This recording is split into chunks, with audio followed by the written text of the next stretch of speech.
We are a country of over-the-counter drugs. Whether you want to pop a pill or apply a pain relief spray, all you have to do is ask a chemist. But this has a flip side as well. Self-medication without proper guidance over a prolonged period of time comes with major risks. ஆமாங்க, நம்ம இந்தியாவில் மட்டும்தான் இந்த மாதிரி பிரிஸ்கிரிப்ஷனே இல்லாமல் over the counter drugs நம்மளால ஈஸியாக வாங்க முடியும். ஆனால் அந்த மாதிரி வாங்குற பெயின் கில்லர்ஸ்னால உங்களுக்கு என்னென்னலாம் ப்ராப்ளம் வரும்னு இந்த வீடியோவில் பார்ப்போம். ஸோ இந்த மாதிரி டாக்டர் பிரிஸ்கிரிப்ஷன் இல்லாமல் நீங்களாக வாங்கிக்கிற பெயின் கில்லர்ஸ் ஒருவேளை உங்களுக்கு ஒத்துக்கலனாவோ இல்லை டோசேஜ் அதிகமாகும் போது கிட்னி லிவர் டேமேஜ் மட்டும் இல்லாமல் உங்கள் ஹார்ட் ப்ராப்ளம் கூட வரதுக்கு வாய்ப்பு இருக்குது. இதுவே நீங்கள் ஒரு ஆஸ்மா பேஷண்ட்டாவோ இல்லை உங்களுக்கு ப்ரீத்திங் ப்ராப்ளம் முன்னாடி இருக்கும்போது அந்த ஆஸ்மா ட்ரிகர் ஆகுறதுக்கு கூட வாய்ப்பு இருக்குது.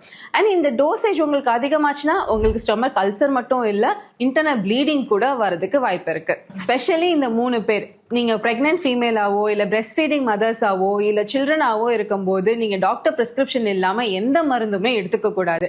அண்ட் இப்படிலாம் நீங்கள் எடுக்கிற பெயின் கில்லர்ஸ் உங்கள் வலியை மாஸ்க் பண்ணுமே தவிர அந்த வலி எதனால வருதுன்ற ரீசனை அது சரி பண்ண போகிறது கிடையாது. ஸோ ஒரு தடவைக்கு 2 தடவை நீங்கள் ஒரு ப்ரிஸ்கிரிப்ஷன் இல்லாமல் ஒரு ஃபார்மசியில் போய் ஒரு மருந்து வாங்குறத யோசிச்சு வாங்குங்க. இந்த மாதிரி இன்ஃபர்மேட்டிவான வீடியோ தெரிஞ்சுக்க நம்ம பேஜை ஃபாலோ பண்ணுங்கள்.